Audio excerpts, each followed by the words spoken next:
What began here became shared digital public infrastructure, offered to the world stands at another threshold of artificial intelligence is our moment to build a world of progress, prosperity and happiness for all.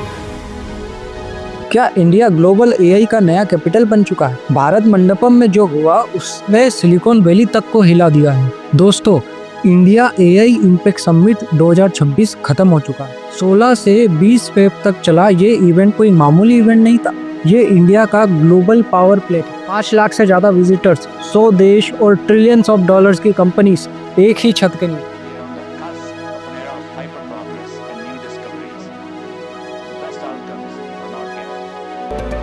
It was very inspiring to listen to the Prime Minister motivational talk that I've heard from the Prime Minister had his vision. Sure.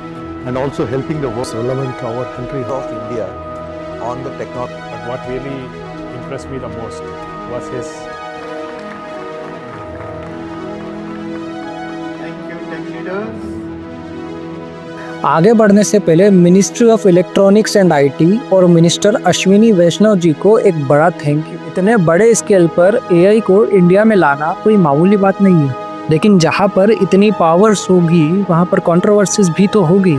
आज बात करेंगे इस पर भी। I understand is that these first couple of days have gone extremely well. There have been some glitches, some organizational things. These things happen in a large event.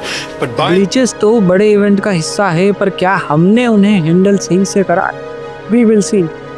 लेकिन सबसे बड़ा झटका लगा बिल गेट्स के गायब होने से। क्यों?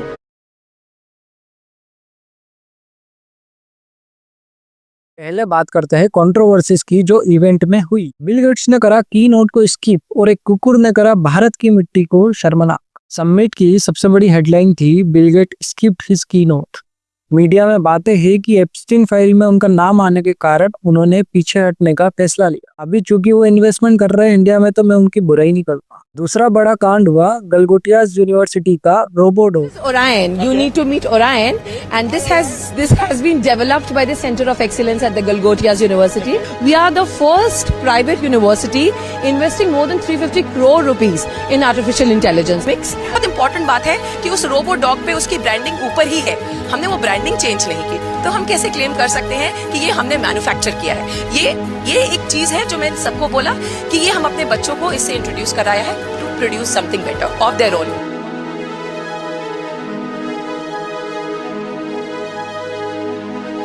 यूनिवर्सिटी ने क्लेम करा कि ये कुकुर उनका made in India AI dog है, पर अपने बदमाशों ने तुरंत पकड़ लिया और बोला कि ये तो चाइना का यूनिटरी गो टू मॉडल है। फिर क्या था? फिर इस पर ऐसा बवाल हुआ जैसे डेमोक्रेसी ही खतरे में आ गई। शर्म से उस कुकुर ने अपना मुंह छुपा लिया और उस यूनिवर्सिटी को हमने एग्जीबिशन से बाहर कर दिया। देखो, यूनिवर्सिटी की गलती है माना, पर उस यूनिवर्सिटी की गलती के कारण पूरे इवेंट की क्रेडिबिलिटी पर सवाल उठा देना गलत बात है। हाइप देखकर तो बस यही समझ में आ रहा था कि कैसे भी करके इस इवेंट को बदनाम करो।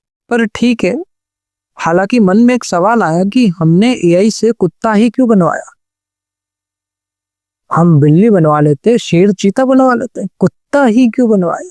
चलिए आगे बढ़ते हैं। वेट, लॉजिस्टिक का क्या लोग सच में प्यासे मर रहे थे? पीएम मोदी आए तो आम आदमी स्टक हो गया, लॉजिस्टिक फेल हो गया, पीने का पानी नहीं है, इंटरनेट बंद है। रिपोर्ट्स आई कि वहां पर पानी नहीं था, इंटरनेट डेड था। पीएम मोदी आए तो सिक्योरिटीज ने पूरे वेन्यू को ही इवैक्यूएट कर दिया। एग्जिबिटर्स की कंप्लेन थी कि उनके डेमो डिवाइसेस ही चोरी हो गए। अरे वहां तो छोड़ दो यार, लोग कह रहे हैं कि वीवीआईपीस के कारण उन्हें बहुत ज्यादा पैदल चलना पड़ा। वीवीआईपीस के लिए उनको घंटों तक रोक के रखा गया। अब यार, तुम कभी उस ट्रैफिक जाम में नहीं फंसे क्या जो कि मिनिस्टर्स के लिए रोका जाता है? अब पीएम मोदी पर तो मैं एक ही बात बोलूंगा कि वो अचानक से तो टपक नहीं गए होंगे। टाइम टेबल तो उन्होंने 1 महीने पहले से ही दे दिया हो, पर आपको कंप्लेन करनी है, करो। ये बड़े इवेंट्स में लॉजिस्टिक फेल, ग्लिचेस होते रहते हैं, पर ये इंडिया की हिस्ट्री का सबसे बड़ा टेक इवेंट था। थोड़ी गवर्नमेंट की भी रिस्पेक्ट करो, अप्रिशिएट करो, क्योंकि ये गवर्नमेंट की भी नींद अभी अभी ही खुली है एआई को लेकर। पर ये क्या, कुछ लोग इवेंट में नग्न अवस्था में क्यों घूम रहे हैं?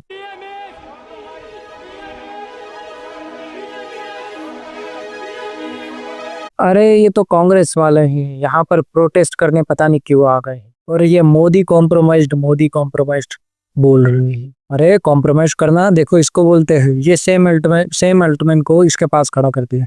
मोदी जी न्यूज फॉलो नहीं कर रहे हैं लगता है। अरे मोदी जी इनकी ये लड़ाई चल रही है, ये आपस में बात नहीं करते हैं। फिर युवा कांग्रेस के उन भावी नेताओं को वहां के लोगों ने और सिक्योरिटी ने बोला कि पहले तो कपड़े पहन कर आओ और दूसरी जगह जाके प्रोटेस्ट करो, यहाँ पर मत करो, भगा दी आज। अब ये सब बातें तो क्रिटिसाइजर्स की, अब थोड़ी काम की बात कर लेते हैं। क्या ये इवेंट सच में ग्रैंड सक्सेस था या कुछ काम का भी था या नहीं था? 100 देश और 500 AICEO इंडिया ने वर्ल्ड रिकॉर्ड तोड़ दी। इस समिट का स्केल दिमाग घुमा देने वाला है। 5 लाख प्लस विजिटर्स, दुनिया का सबसे बड़ा AI गैदरिंग था ये, वो भी इंडिया में। ग्लोबल पावर्स में से 100 देशों के डेलीगेशंस और 20 plus world leaders. Brain power की बात करूँ तो 500 plus AICEOs including Sam Altman, Dario and Sundar Pichai and 400 plus CTOs। Startups में 300 प्लस एग्जिबिटर्स जिन्होंने इंडिया का फ्यूचर शोकेस करा। ये नंबर बताते हैं कि इंडिया अब केवल कंज्यूमर नहीं है, एक ग्लोबल पॉलिसी शेपर बन चुका है। लेकिन असली पैसा कहाँ है? बड़े सारे लोग बुला लिए पर फायदा क्या हुआ? इन्वेस्टमेंट की बात करें तो 20 लाख करोड़ का इन्वेस्टमेंट गूगल, रिलायंस, माइक्रोसॉफ्ट ने अपने खजाने खोल दिए हैं और बोला है ये लो। समिट खत्म हुई और अश्विनी वैष्णव जी ने डेटा रिलीज करा। MOUs और commitment 250 plus billion dollars cross कर चुके हैं। मतलब इतना इन्वेस्टमेंट तो है। इसमें से कुछ बड़े डील्स पर नजर डाल लेते हैं। रिलायंस इन जियो 110 बिलियन डॉलर्स। मुकेश अंबानी जी ने ये अनाउंसमेंट करा है कि 10 लाख करोड़ अगले 7 साल में सिर्फ gigawatt scale AI ready data centers के लिए और सस्ता AI ब्रॉडबैंड देने के लिए। Nvidia and Yotta 2 billion plus dollars. ये सबसे बड़ा टेक्निकल भी नहीं। एनवीडिया ने योटा डेटा सर्विसेज के साथ 2 बिलियन डॉलर से ज्यादा की डील साइन करी है। इंडिया में 20,000 से ज्यादा ब्लैकबेल GPUs लाए जाएंगे। अब हमारे स्टार्टअप्स को कंप्यूटिंग पावर के लिए US को देखना नहीं पड़ेगा। माइक्रोसॉफ्ट ने 50 बिलियन डॉलर्स ग्लोबल साउथ के लिए दिए हैं, जिसमें से सबसे बड़ा पोर्शन इंडिया में इन्वेस्ट होगा AI क्लाउड इंफ्रास्ट्रक्चर के लिए। गूगल ने 15 बिलियन डॉलर्स का इन्वेस्टमेंट दिया है। वाइजैक में एक नया AI इंफ्रास्ट्रक्चर हब बनाएंगे और नए सबसी केबल्स लाए जाएंगे ताकि इंडिया वर्ल्ड से सुपर फास्ट स्पीड पर कनेक्टेड रहे। टाटा एंड OpenAI ने एक स्ट्रेटेजिक पार्टनरशिप की है। 100 मेगावाट से शुरू करके 1 गीगावाट तक का एक मैसिव AI फैसिलिटी बनाएंगे। जो लोग डेटा सेफ्टी की चिंता कर रहे हैं, भाई तुम्हारा डेटा वैसे भी सेफ नहीं है। तुम्हारे फोन में 50 ऐप है जो तुम कल कहाँ गए थे और कल कहाँ जाओगे, जिसको सब पता है। एटलीस्ट अब ये डेटा तुम्हारी धरती पर तो रहेगा। लेकिन मोदी जी ने ये सब मैनेज कैसे किया? Modi ji is a businessman. 6 steps में समझाता हूँ इंडिया कैसे AI रेडी बन रहा है। ये मोदी ने स्ट्रेटेजिकली चेस खेला है। पिछले दो साल पहले तक इस गवर्नमेंट की नींद नहीं खुल रही थी AI को लेकर। पिछले साल थोड़ी सी अंगड़ाइयां ली है, हाँ AI कुछ होता है, और इस साल तो धमाके कर दिए। इससे एक चीज समझ में आती है, वो लोग बोलते हैं ना कि हम इतने साल पीछे हैं, इनसे इस तक आने के लिए हमको इतना समय लगेगा।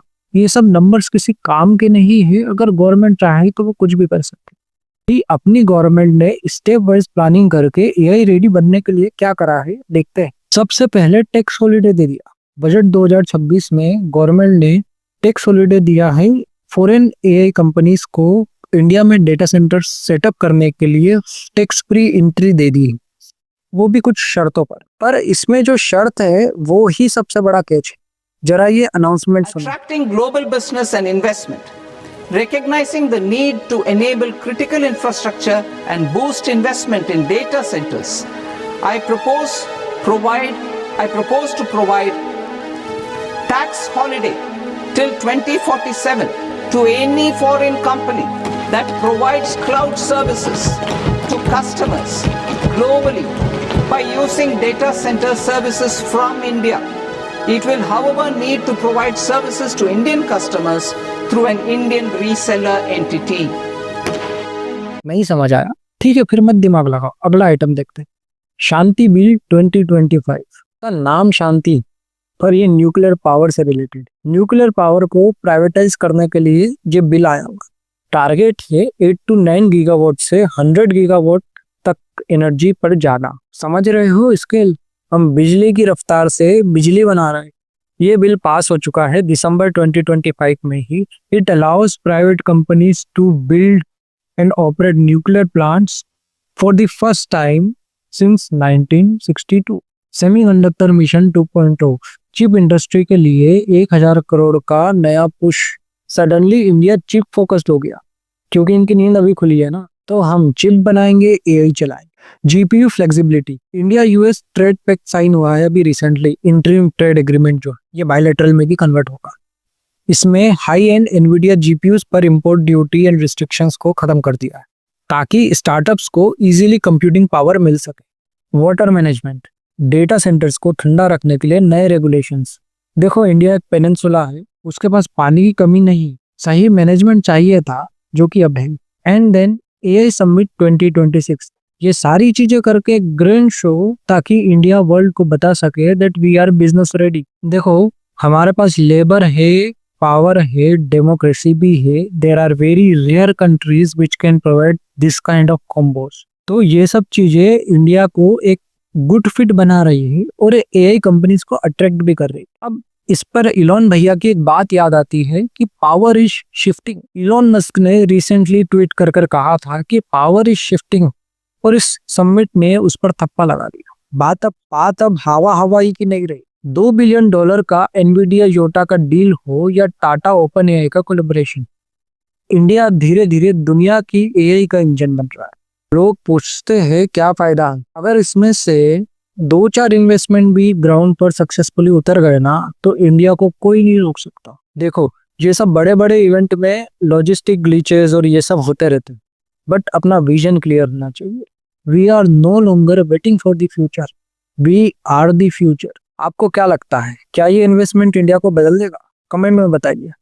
वीडियो अच्छा लगा हो तो हमें लाइक करें, शेयर करें और सब्सक्राइब करें, और हाँ वो बेल का आइकन भी दबाएं ताकि हमारा हर वीडियो का नोटिफिकेशन आ सके। रुको, कमेंट में वो कुकुर वाली बात भी बताइएगा कि हमने जानवर ही क्यों बनवाया। मिलता है अगले वीडियो में। जय हिंद।